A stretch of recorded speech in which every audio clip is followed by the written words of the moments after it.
नमस्कार. मी भाऊ तोरसेकर. तुम्ही बघत आहात प्रतिपक्ष. मित्रांनो, आपल्या मराठीमध्ये अनेक चांगल्या उक्ती आहेत. त्यापैकी एक आहे, घरचं झालं थोडं, त्यात व्याह्याने पाठवलं घोडं. म्हणजे जे लग्न घर असतं, त्या लग्न घरामध्ये आधीच किती धावपळ तारांबळ असते तुम्हाला माहिती आहे. इकडचं सांभाळावं तिकडचा तोल जातो, तिकडचं सांभाळवतं इकडची गोष्ट विसरली जाते. आणि या गडबडीत अख्खं घर आणि अख्खा परिवार असतो आणि अक्षरशः धावपळ चालू असते. लगीन घाई असं म्हणतो आपण त्याला. आणि ही सगळी गडबड चालू असताना व्याह्याकडून, म्हणजे होणारा वधपिता किंवा वधूपिता यांच्याकडून वरात घेऊन येताना काय तो नवरदेव असतो, त्याला घोड्यावर बसून आणावं म्हणून घोडं पाठवून द्यावं, की आमच्या घरी तुमची वरात येईल नवरदेवाची, तेव्हा त्याला घोड्यावर बसून आणा म्हणून घोडा पण आम्ही देतो. म्हणून व्याही जो असतो, मुलीचा बाप असतो, तो मुलाच्या बापाला मदत करण्यासाठी घोडं पाठवून देतो. आता गंमत अशी असते, याची गरज आहे का की तुम्ही जो घोडा पाठवला, तो घोडा आपल्यावर कोण स्वार होणार आहे यानुसार निमूटपणे वागणारा नसला तर नको तितकी डोकेदुखी होऊ शकते. नको तितकी डोकेदुखी होऊ शकते. त्यामुळे नवरदेव ज्या गावातला असतो, त्या गावातलाच कुठला तरी एक घोडेवाला शोधलेला असतो आणि तो घोडा पाळणारा असल्यामुळे तो सोबत येतो आणि तो घोडा वरातीत घेऊन जातो. पण नसेल तर परगावचा घोडा आणि तो घोडेवाला हा यांच्या वरातीत आला की तो परिचित नसल्यामुळे गोंधळ उडू शकतो आणि तो घोडा कुठे बांधायचा, कसा सांभाळायचा, वरात निघेपर्यंत काय करायचं, हे आणखीन एक डोकेदुखी सुरू होते. आणि नेमकं त्या गोष्टीकडे या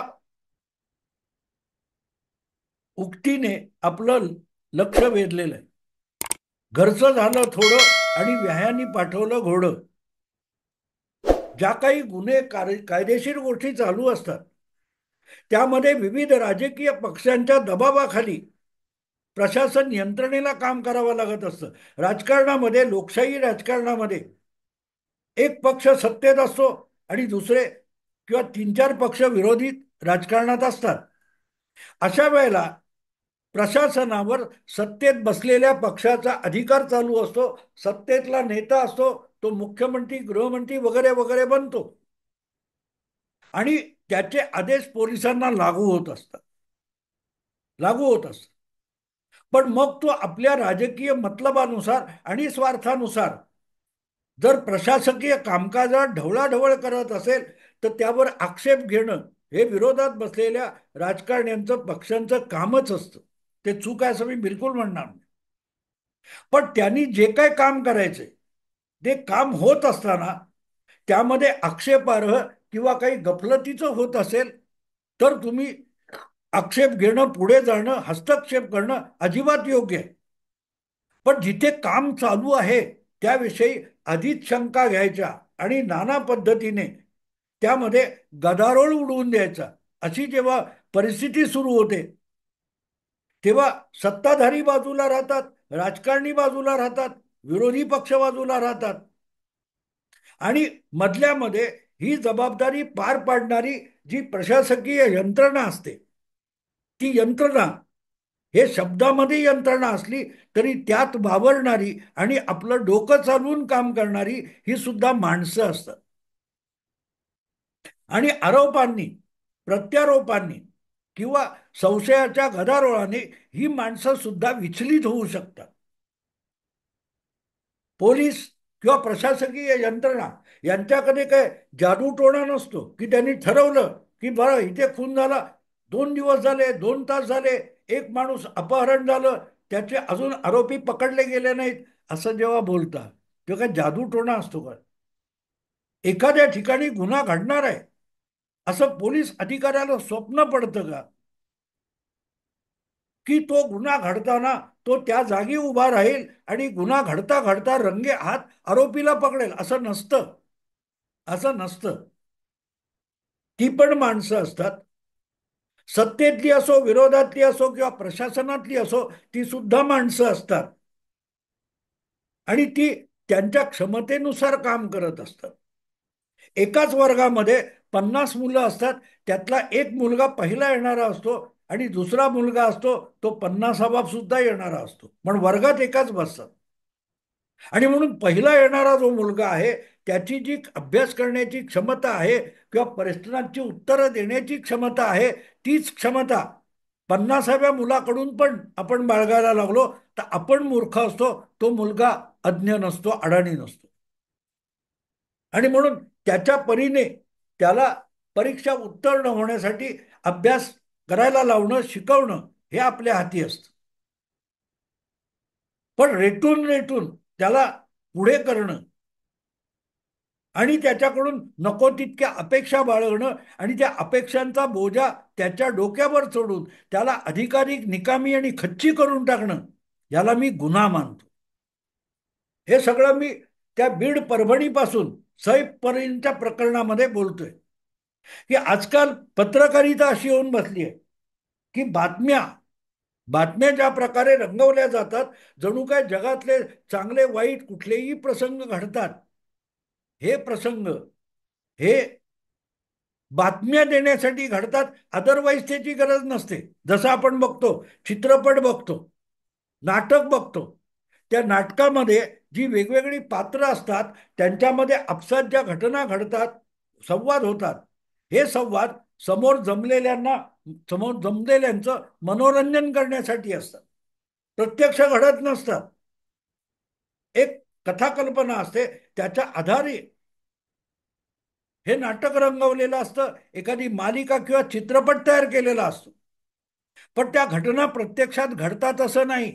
त्या चित्रपट किंवा कथानकामधला जो बलात्कार असतो हा खरोखरचा बलात्कार नसतो, पण तुमच्या भावना उत्तेजित करण्यासाठी अशा प्रकारचं कथानक बनवलं जातं, पेश केलं जातं. त्यातल्या घडामोडी, ऍक्शन, अभिनय, कृती, प्रतिकृती किंवा संवाद यांचा परिणामकारक वापर केलेला असतो. पण प्रत्यक्षात तसं काहीही घडत नसतं आणि घडणार पण नसतं. पण ते बघून आपल्या भावनांना एक प्रकारची उकळी फुटते. पण त्या घटना घडत नसतात हे लक्षात घ्या. ते सगळं कथानक हे आपल्या मनोरंजनासाठी असतं, आपल्याला उत्तेजित करण्यासाठी असतं. पण ते नाटक, तो चित्रपट आणि बातमी याच्यामध्ये म्हणूनच जमीन अस्मानाचा फरक असतो. नाटक हे घडलेलं नसतं, पण घडल्याचा एक आभास आपल्या समोर निर्माण केला जातो आणि बातमी म्हणजे घडणारी घटना असते किंवा घडून गेलेली घटना असते, त्याची बातमी होते. आणि म्हणून ती बातमी जी असते ही आपल्याला अस्वस्थ करून टाकणारी असते, अस्वस्थ करून टाकणारी असते. कारण हे प्रत्यक्ष घडले. सिनेमा नाटकामध्ये जे घडतं त्यातून जी खळबळ सनसनाटी निर्माण होते, त्यामुळे आपण तात्पुरते अस्वस्थ होतो आणि नाटक संपलं की आपण नॉर्मल होतो. पण हे प्रत्यक्षात घडलं म्हटल्यानंतर आपल्या काळजात धडकी भरते, आपल्या मनात असुरक्षेची भावना निर्माण होते. आणि म्हणून बातमी किंवा बातमीचं विश्लेषण आणि एखादं नाटक, सिनेमा यातला फरक लक्षात घेतला पाहिजे. तो फरक बातमी देणाऱ्यांनी किंवा बातमी सांगणाऱ्यांनी जर विचारात घेतला नाही तर अराजक माजू शकतं, अराजक माजू शकतं. मला आठवतं, प्राण नावाचा जो एक व्हिलन होऊन गेला आपल्याकडे हिंदी सिनेमामध्ये, 40-50 वर्ष चित्रपटामध्ये काम केलं आणि अप्रतिम अभिनय. पण त्या अभिनयाचा परिणाम लक्षात घ्या, रस्त्यावरच्या सामान्य लोकांना ती अरुणा इराणी नावाची अभिनेत्री आहे, ती आपला अनुभव सांगते. ती तर बाहेरची प्रेक्षक नव्हती, ती प्रत्यक्ष चित्रपटात काम करणारी होती. पण प्राण बरोबर तिला हाँगकाँगला कुठेतरी शूटिंगला जायला लागलं आणि जेव्हा एक रात्र हॉटेलमध्ये फ्लाईट नसल्यामुळे थांबावं लागलं, अशा वेळेला तिच्या मनात प्राणविषयी काय भीती होती, की हा बलात्कार करणारा खलनायक आहे. पण प्रत्यक्षात तसं नव्हतं, हे ती सांगते. अरुणा इराणी सांगते, एक व्हिडिओ आहे बघा. तर सांगण्याचा हेतू असा की इथे नाटक आणि वास्तव यातला जो फरक आहे याचं भान बातमी देणाऱ्या वाहिन्यांनी पत्रकारांनी ठेवलं पाहिजे. अन्यथा अराजक माजेल. जसं त्या अरुणा इराणीच्या डोक्यात जो प्राण होता, आणि प्राणने एका मुलाखतीमध्ये फार सुंदर गोष्ट सांगितली की प्राण सारखा खलनायक चित्रपटामध्ये अत्यंत अप्रतिम अभिनयाचे पुरस्कार मिळवत होता. त्या कालखंडामध्ये लोक आपल्या मुलाचं नाव प्राण सुद्धा ठेवायचे नाहीत, इतका प्राणविषयी लोकांच्या मनात राग होता. तर तो राग टिकवणारा अभिनय त्याने केला. पण तिथून बाहेर पडल्यानंतर ती पात्र वेगळी राहतात, आपण वेगळे होतो. इथे बातमी ही आपल्या परिसरातली, आपल्या समाजातली वास्तविक जेव्हा असते, तेव्हा मग आपल्या मनावर त्याचा गंभीर प्रभाव पडतो. आणि म्हणून अशा बातम्या ज्या असतात त्या रंगवताना फक्त सनसनाटी माजवण्याचा हेतू असता कामा नये. आणि जेव्हा अशी सनसनाटी माजते तेव्हा त्या वाहत्या गंगेत हात देऊन थोडीफार प्रसिद्धी आपल्याला मिळावी यासाठी प्रयास करणारे हे गुन्हेगारापेक्षाही अधिक भयंकर गुन्हेगार असतात. भयंकर गुन्हेगार असतात. आणि म्हणून मी मध्यंतरी या बीड परभणी वगैरे प्रकरणामध्ये किंवा सुशांत सिंग राजपूत दाभोळकर प्रकरणासंबंधाने एक व्हिडिओ केला होता आणि मी त्यात स्पष्टपणे म्हटलं होतं की अशा भयंकर घडलेल्या क्रूर घटनांचा तपास असल्या सनसनाटी माजवण्यातून बारगळत जातो. बारगळत जातो. कारण ते पोलीस खातं जे असतं ते तपास यंत्रणा असते. त्यांना प्रत्यक्ष तपासापेक्षाही तुमची बडबड थांबवण्यामध्ये इंटरेस्ट निर्माण होतो. की बाबा हा कोण राक्षस आहे याला शांत करा, याचं समाधान होऊन दे. केसचं सोल्युशन नाही झालं तरी चालेल, गुन्ह्याचा तपास नाही झाला तरी चालेल, पण याच्या बातमीच्या रूपाचा जो राक्षस उभा आहे त्याचं समाधान केलं पाहिजे, जेणेकरून या कामात आपल्याला दगदग कमी होईल असं त्या तपास अधिकाऱ्यांना वाटायला लागतं. आणि तिथे मग संपूर्ण तपासाचा विचका होतो. 12 वर्ष उलटून गेली दाभोळकर प्रकरणाला. मला वाटते 8-10 वर्ष गोविंद पानसरे प्रकरणाला. कलबुरी प्रकरण आहे, तेच चालू आहे परत. सुशांत सिंग राजपूत असो तेच. याचं कारण हा जो बाह्य हस्तक्षेप आहे, विनाकारण हस्तक्षेप आहे, आणि आपल्याला प्रसिद्धीचा झोत मिळावा म्हणून चाललेला हस्तक्षेप आहे. मुद्दा असा असतो मित्रांनो, या तपासामध्ये तुम्हाला मदत करायला हरकत नाही. किंवा कोणत्या दमानिया आहेत किंवा आणखीन काय ते धस असतील, सुरेश धस असतील, आणखीन तर त्यांनी तपास अधिकारी म्हणून जे काम करतायत, तपास पथक म्हणून जे काम करतायत, त्यांना जाऊन भेटा. त्यांना तुमच्याकडे असलेले पुरावे सादर करा. आणि ते स्वीकारले जाणार नसतील तर मग तुम्ही माध्यमातून उजागर करू शकता की हा पुरावा आम्ही देत होतो, पण तपास अधिकारी शंकास्पद आहेत, हे तपास त्या मार्गाने करायला तयार नाहीत, आम्ही दिलेला पुरावा सुद्धा स्वीकारत नाही. असं जर दमानिया तपास अधिकाऱ्यांकडे गेल्या आणि बोलल्या तर मग त्यांची इच्छा गुन्ह्याचा शोध लागण्यासाठी किती प्रामाणिक आहे त्याचा पुरावा आपल्या समोर येतो.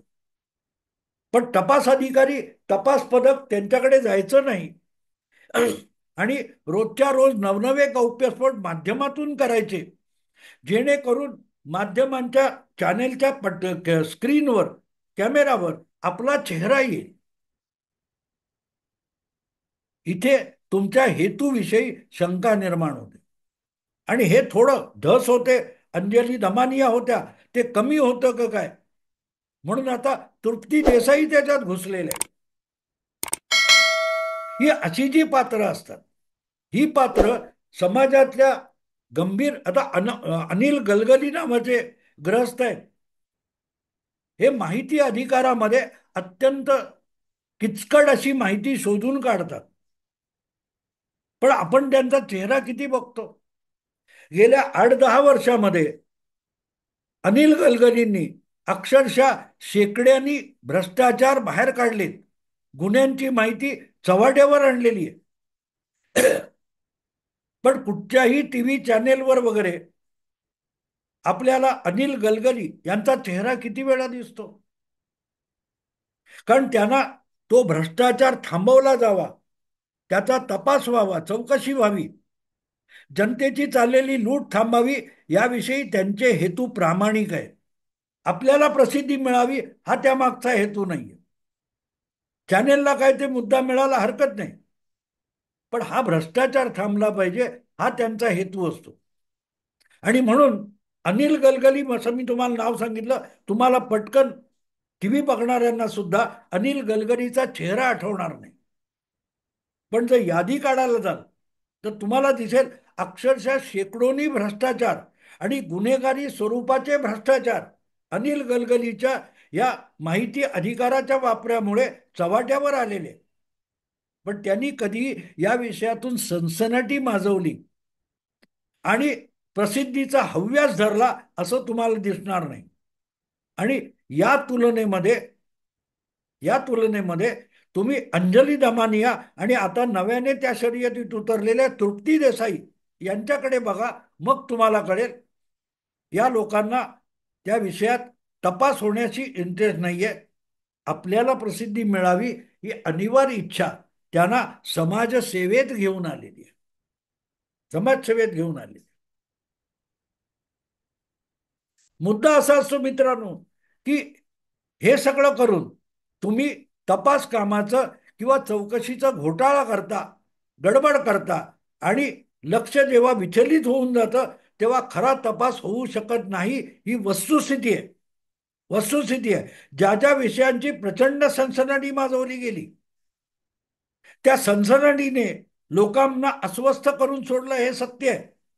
पण ते विषय खरोखरच निकाली होऊ शकले का याचाही विचार करा, याचाही शोध घ्या. मग तुम्हाला कळेल की या प्रकारची अत्यंत गंभीर प्रकरणं होती, घोटाळे असतील किंवा जे जे काही असेल, त्यामध्ये या प्रकारे सनसनाटी माजवणाऱ्यांनी त्या घोटाळ्यांना एक प्रकारे हातभार लावला.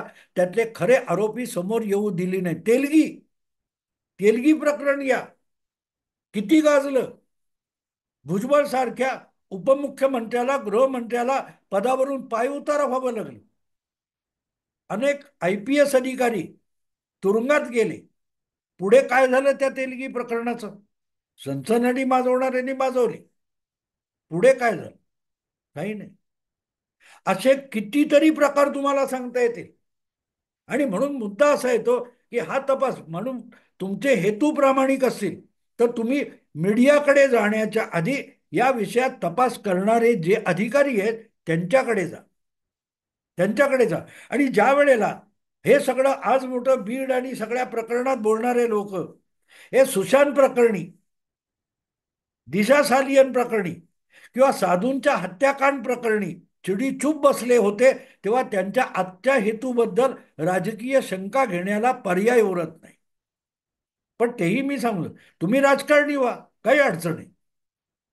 सुरेश धस हा राजकारणी आहे आणि आपले मराठवाड्यातले राजकीय हिशोब चुकते करण्यासाठीच सुरेश धस किंवा कोणते सोळंके वगैरे आणखी नसतील ते सुद्धा या प्रकरणात मुंडेंच्या मागे हात धुवून लागलेले.